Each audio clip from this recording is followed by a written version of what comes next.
Iglesia Renovada de Westwood.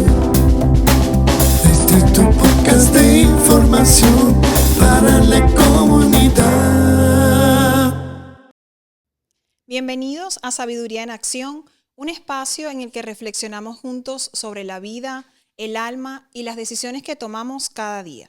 Hoy hablaremos sobre eso que nos pasa muy seguido a todos, y es esos momentos en los que sentimos que no tenemos lo suficiente: tiempo, fuerzas, dinero, ánimos.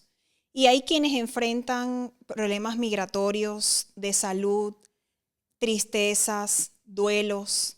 Y en medio de todo esto surge una pregunta: ¿puede lo poco que tenemos ser suficiente? Bienvenidos Pedri y Robert. Ellos nos hablarán el día de hoy basándonos en esto que queremos reflexionar, una historia que tal vez ha sido conocida de una manera distinta. Hoy le vamos a dar otro punto de vista. Y el tema es las enseñanzas de los panes y los peces. Exacto. Y es una historia que nosotros le hemos puesto el título. Yo le he puesto el título precisamente estableciendo conexión con lo que tú decías, el poder de lo poco. Sí. Eso es una anécdota muy linda, una narración que casi todos conocemos. Cuenta que determinado día, quizás al caer la tarde, cuando ya se disipaba el calor del sol fuerte en medio del desierto y se comenzaba a sentir esa brisa vespertina, había muchas personas congregadas en un mismo lugar. Habían venido de diferentes sitios, habían venido cargados con problemas emocionales, espirituales, con enfermedades, con dudas. Y todas esas personas estaban muy lejos de su casa y se habían congregado con un objetivo: escuchar a Jesús, escuchar las enseñanzas de Jesús. Y al caer la tarde, como es lógico, surge la necesidad de alimentar a aquellas personas. Entonces, Jesús le encomienda a sus discípulos que resuelvan aquella situación. La gente tiene hambre, hay que darle de comer. Y los discípulos tienen una reacción muy normal, una reacción que yo le identifico como el realismo inmediato. Hacen un análisis de la situación, se dan cuenta que no tienen alimento suficiente y la decisión que toman es comunicarle al maestro: maestro, no tenemos para darle de comer, despídelos para que vayan al mercado y se alimenten. Y eso era lo más lógico. Claro. Sin embargo, Jesús, sin quitarle validez a su decisión, toma otra posición. Intenta resolver la situación desde otra perspectiva. Y es lo que yo le llamo desde el punto de vista de la fe activa. Y Jesús les dice: no tienen que despedir a la multitud, no tienen que pedirles que se vayan al mercado. Pueden ustedes mismos darles a ellos de comer, ¿no? Y eso es, para mí, es muy, muy significativo. A veces donde ese realismo inmediato ve un impedimento, la persona que actúa con fe activa ve posibilidades, ve soluciones. Entonces, este es un pasaje que a mi modo de ver nos habla de eso, ¿no? El cambio de perspectiva a la hora de abordar determinado problema influye mucho en la solución del mismo. Sí, hay muchos momentos, como usted acaba de decir, que nos vemos que no tenemos nada, que no hay posibilidades, que no lo vamos a poder lograr. Pero todo depende de la perspectiva que le demos a las cosas, de cómo vamos a enfrentar determinadas situaciones. Y en medio de eso, por supuesto, no podemos olvidar la fe de que todo es posible. Y ese relato, diríamos, tiene una solución formidable, ¿no? Dice que de momento, cuando ellos no tenían ni idea de cómo iban a solucionar el problema, y Jesús les había pedido que le dieran ellos de comer, alguien comenta, aquí hay un jovencito que tiene 5 panes y 2 pececillos. Y Jesús pide que le traigan aquellos 2 pececillos y aquellos 5 panes. Y bastan para alimentar la multitud. Aquello se multiplica de una manera tal que sobra para... Impresionante. Y es un pasaje del cual ha habido muchas interpretaciones. Robert, ¿tú quieres hablarnos de alguna de las interpretaciones? Eso es un pasaje que a mí me encanta, ¿no? Yo quizás lo voy a abordar un poquito desde la perspectiva no tanto divina como humana, porque yo creo que desde la perspectiva divina, para Jesús era muy fácil, o sea, multiplicar los 2 peces, los 5 panes y que sobrara. Yo quiero abordarlo un poco desde la otra perspectiva, un poco más humana, Sí. donde también yo creo que también está el milagro. Vamos a recordar que esas eran personas que andaban en el camino de aquella época, donde no había en todas las esquinas un restaurante o un puesto de comida o un lugar donde comprar agua fría, refresco. Y mucha de esa gente llevaban sus provisiones, pero eran provisiones muy limitadas. Era para ellos mismos o para las personas que iban con ellos. Y el darle a otra persona, corrías el riesgo de que tú te quedaras. De quedarte sin. O a alguien de tu familia, de tu comitiva. Y yo creo que ahí el verdadero milagro estuvo en eso. En llamar la atención a esas personas y decir, bueno, vamos a repartir. Vamos a repartir. Y vamos a correr el riesgo. Porque siempre es un riesgo. Claro. Cuando tú compartes. O sea, no da de lo que te sobra. Tú compartes. Lo que tienes. Y cuando todo el mundo que estaba ahí, después de esa bendición de los alimentos de Jesús, dice el texto que sobró. Desde un momento que no había a otro momento que sobra. Y entonces yo creo que ahí también hay un mensaje, ¿no? Cuando compartimos, corremos el riesgo. Pero si no corremos el riesgo, tampoco vamos a experimentar nunca la bendición. Sí. Esa bendición. Y eso pasa en nuestra vida diaria. O sea, la vida es un constante reto, un riesgo. Lo mismo cuando queremos alcanzar algo, cuando queremos un cierto empleo, estamos pensando en algo, hay que correr el riesgo. Y el riesgo hay que correrlo en el camino, fuera de tu zona de confort. Y yo creo que esa fue un poco la invitación que les hizo Jesús en esa reunión. Salgan de su zona de confort. Atrévanse a compartir. Sí, porque es lo que tú acabas de decir. Cuando nos sobra, es muy fácil dar a los demás, pero el detalle está en cuando compartimos lo que realmente tenemos y más si hay un momento en el que sentimos que no tenemos mucho.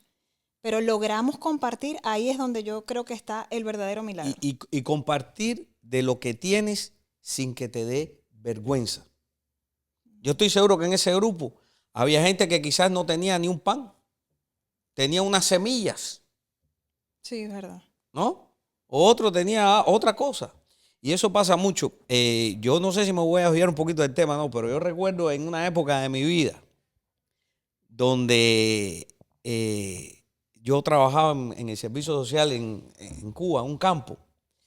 Y yo recuerdo que en un consultorio improvisado que había un calor terrible y era la 1 de la tarde. Y este cuento lo he hecho varias veces. Y había una cola inmensa todavía de personas afuera que querían verse conmigo. Pero yo decía, ya yo no tengo fuerza. No tengo fuerza. Y estamos hablando de una época, de esa época, Peri, de los 90 en Cuba, que había una escasez terrible. Quizás no como la de ahora, pero había gran escasez. Y yo recuerdo que le dije a una señora que estaba ahí, necesito que me busques algo de comer porque yo no puedo seguir atendiendo a nadie así. Estaba que me iba a desmayar, un hambre terrible. Y esa señora salió a ver quién le daba algo para mí. no encontró a nadie No que puede quisiera ser. compartir. Y ella trajo lo que tenía. Era en un platico de aluminio, me trajo un poco de harina con frijoles colorados. Y me dijo, oye, nadie me quiso dar nada y te traje lo que tenía en mi casa. Esto es lo que nosotros tenemos hoy para almorzar. Primera vez en mi vida que yo comía harina ligada con frijoles colorados. Yo siempre comía harina sola. Y ha sido la mejor harina con frijoles. Me volvió el alma al cuerpo. Claro, Entonces, en ese momento de siempre desesperación. yo he puesto, y cuando he predicado y he tocado este tema, siempre he puesto ese ejemplo. Y yo me pregunto, nadie en ese batey quiso compartir de lo que tenía. Sí. Quizás porque no tenía o tenía muy poquito. Esa señora se atrevió a compartir. Corrió el riesgo Sí. e hizo la diferencia. Ujú, Me volvió a mí a la totalmente. vida y gracias a ella yo pude seguir atendiendo a personas que necesitaban de mis servicios. No le dio vergüenza Compartir de lo que compartir tenemos. un humilde plato de harina con frijoles colorados. Sí. O sea, Bonita reflexión. y es importante cuando nosotros compartimos dar de corazón, Sí. de corazón. Esto es lo que tengo. Yo creo que Esto de es lo esa que te manera doy. siempre va a ser bien recibido. Eso es una interpretación muy linda del pasaje, ¿no? Como comentábamos, ese texto se ha abordado de maneras diferentes y esta perspectiva de Robert, uno lo podría identificar como esa interpretación moral del pasaje. Es decir, las personas se ven motivadas a colocar lo poco en función de los demás. Y cuando uno trae eso poco en función de los demás, se torna grande, se torna enorme, ocurre el milagro de la multiplicación. Hay otra interpretación que también es muy, muy bonita, que habla del poder de Dios para multiplicar aquellos panes y aquellos peces. Entonces, hemos escuchado sermones muy bonitos acerca del milagro de forma literal, que Jesús al orar por aquellos, por el pan y por los peces, pues se multiplica de forma exponencial. Y eso es otra interpretación muy, muy bonita. Y hay otra manera de ver el texto, es decir, dijimos la literal, dijimos la moral, y hay otra que a mí me gusta mucho, que es la interpretación pedagógico-espiritual. Ninguna de estas interpretaciones se eliminan entre sí, pero sí destacan un énfasis. Y el caso de esta tercera manera de ver el texto, de esta interpretación pedagógico-doctrinal o pedagógico-espiritual, tiene que ver con todo lo que ocurre en ese espacio de encuentro y cómo lo que allí pasa transforma a las personas. Es decir, la multiplicación y el milagro no es solo que haya mayor cantidad de determinado producto. El milagro es todo un evento que ocurre a partir de una necesidad de todas las personas que están congregadas y entonces cómo ellas se van transformando. Y entonces es un pasaje en el cual, desde esta perspectiva, uno no solo se enfoca en la cantidad de alimento, sino en todo lo que pasa y en todas las acciones que están descritas en el pasaje. Por ejemplo, hay una de las primeras acciones es que Jesús le pide a las personas que se sienten en grupo.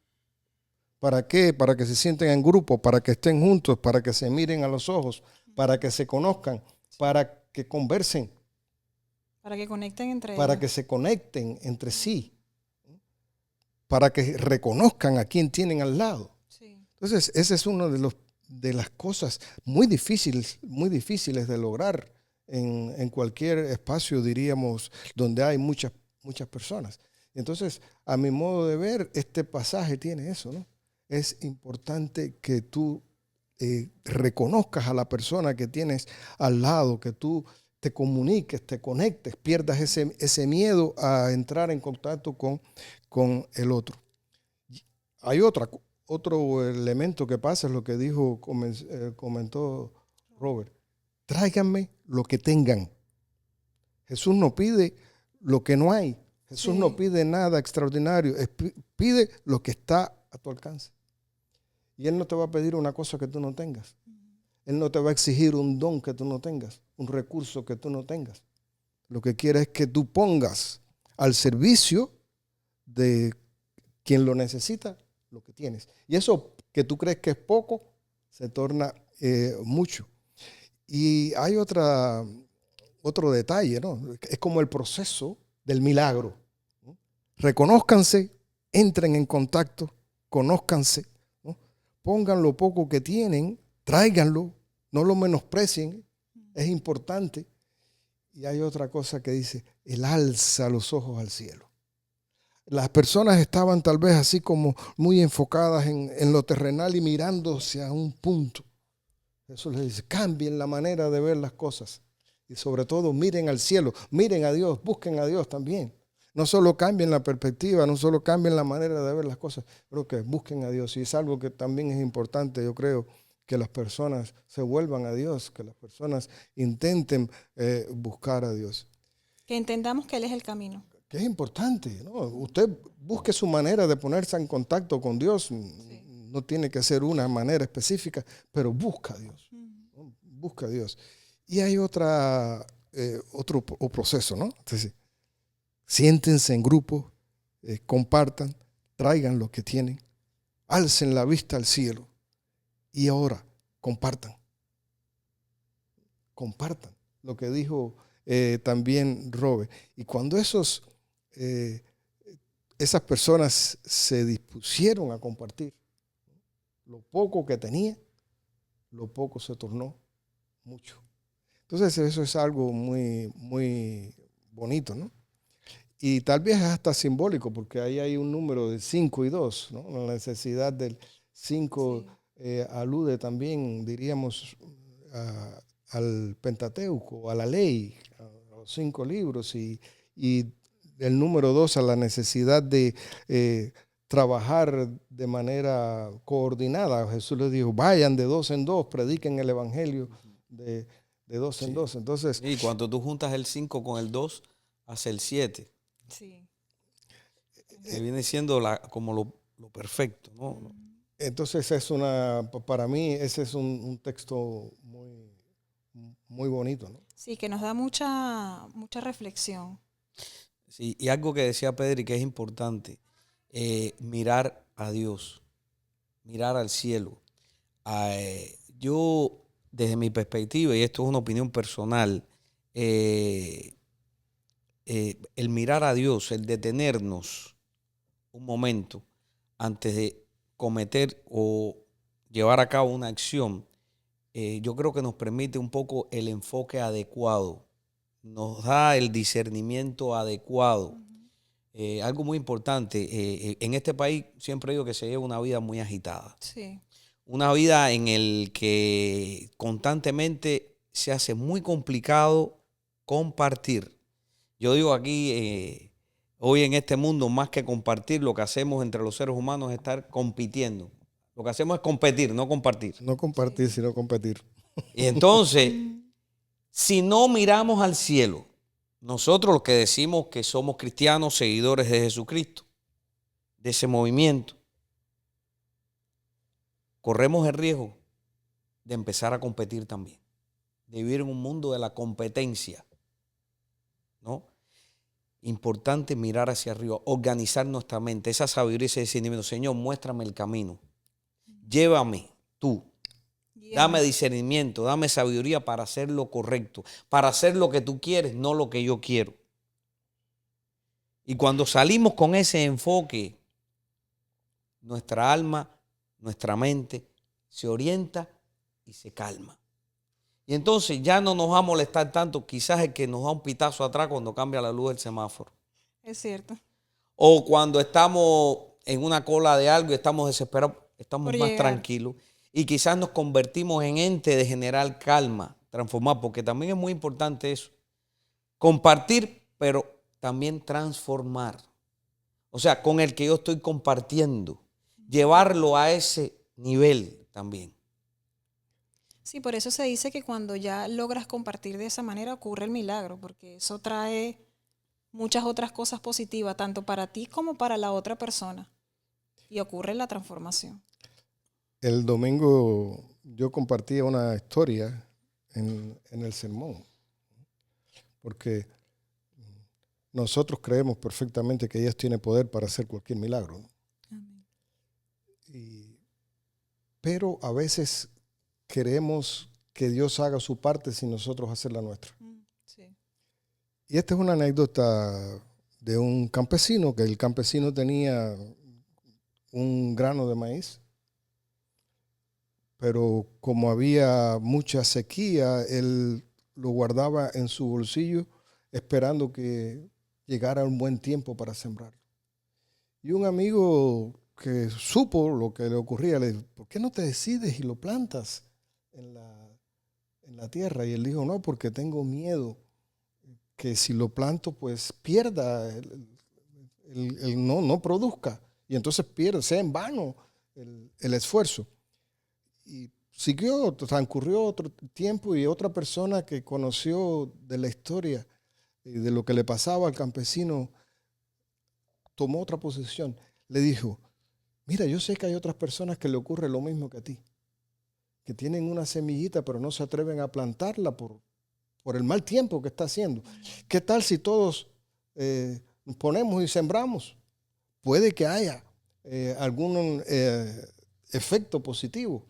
Y bueno, decidieron sembrar todos su granito de maíz como pudieron. Y transcurrió un tiempo y vino la lluvia. Cuando llegó la lluvia, pues floreció el maíz y no fue necesario que nadie saliera a sembrar porque ya estaba hecho el trabajo. Entonces, el verdadero milagro no ocurrió con la lluvia, comenzó mucho antes, sí, con la disposición de los campesinos de poner, ¿no? Si hubiese sembrado una sola semillita cuando llovió, bueno, hubiese habido quizás una. Pero creo que es importante, ¿no? Las enseñanzas de Jesús, porque nosotros a veces queremos que se transforme el recurso que tenemos, y es importante. Pero ¿qué hacemos con la multiplicación del recurso material si la vida no está cambiada, si la vida no está regenerada, sí, transformada? Y esto nos enseña, sí. Jesús tiene poder, Dios tiene poder, pero el poder que quiere Dios es también lo que Dios quiere cambiar la vida. Claro. No, y nosotros tenemos que hacer nuestra parte. Así es. No todo se lo podemos dejar a Dios porque el mundo no sería mundo. Bueno, yo tengo aquí unas palabras para cerrar, dándole un poco de conclusión a este tema tan complejo y de verdad que es para hablar muchísimo rato. Dice, en tiempos de escasez, duda o confusión, recordemos, lo poco puede ser mucho, lo pequeño puede ser poderoso. No subestimes tu palabra, tu tiempo, tu idea o tu gesto. En tus manos hay potencial, en tus decisiones transformación, porque el poder de lo poco es real cuando lo ponemos en acción. Qué bonito, ¿verdad? Sí. Yo espero que este mensaje llegue, estas palabras y los testimonios de ustedes que son poderosos, la verdad. Tenemos mucho para aprender y recordemos siempre que Dios es el camino, la verdad y la vida. Gracias, Pedri, Robert, por una semana más estar con nosotros compartiendo todas sus enseñanzas. No olviden compartir este podcast a todos sus familiares, personas que creen y consideren que pues están en momentos en los que necesitan más ayuda y la búsqueda de Dios, ¿cierto? Amén. También pueden hacer en los comentarios, dejarnos algún comentario si quieren algún tema. Ya habíamos mencionado esto, pero bueno, lo volvemos a recordar. Temas que ustedes deseen y quieran que nosotros abordemos, aquí estamos para eso. Claro. Nos vemos en un próximo podcast. Nos vemos. Gracias por todo. Gracias por estar. Gracias a ti por invitarnos y recuerden que el verdadero milagro ocurre cuando dejamos de enfocarnos en lo que nos falta y actuamos con lo que tenemos. Es correcto. Importante. Muchísimas gracias.